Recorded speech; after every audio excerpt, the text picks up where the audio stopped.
meie kõigi soovate moment. Mina iga kord kell 4 hommikul peale joomingud ja pitu. Veesko kirlid minemas 3x Maximasse nagu istis maksaksima. Hakkame vähem maksaksma.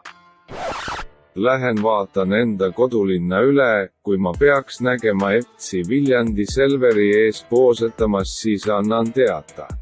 Ma võtan Viimsi ja Pirita. Just in case ma lähen ja vaatan, äkki nad tõmbavad Munamäel ringi. Piusakoopad on minul. Ma valvan lennujaama. Ma tšegin Rakvere linnust Põhjakat, Akvakeskust ja Selverit. Ma valvan Tartut. Viskan siis Karksi, Nujeil pilgu peale. Alde Finnis armis vendi hearäppu salakriips to is coming to Finland. I am not even Finnish but this is me.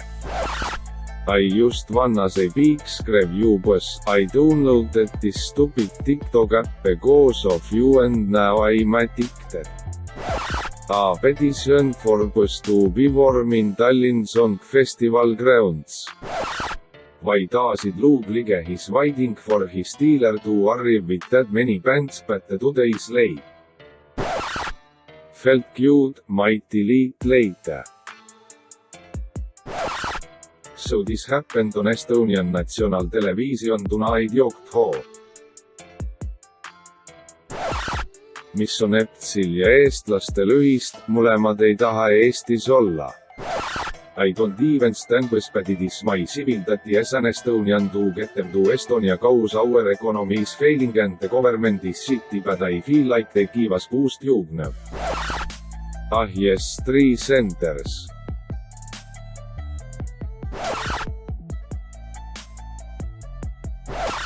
Patas your country has a place called Loona. Ma ei saa enam üldse aru, kes siin on eestlased ja kes mitte. Ready for tomorrow, #klimatestreik. Aega Ülemiste järvel. Fuck that K-pop shit, kes nendest subias. Eesti armid, kes reali arvavad, et põs kunagi Eestisse tuleb. Kui Namjoon tuleb Eestisse, siis mida me kasutame? Dissid, rinnad, important questions only.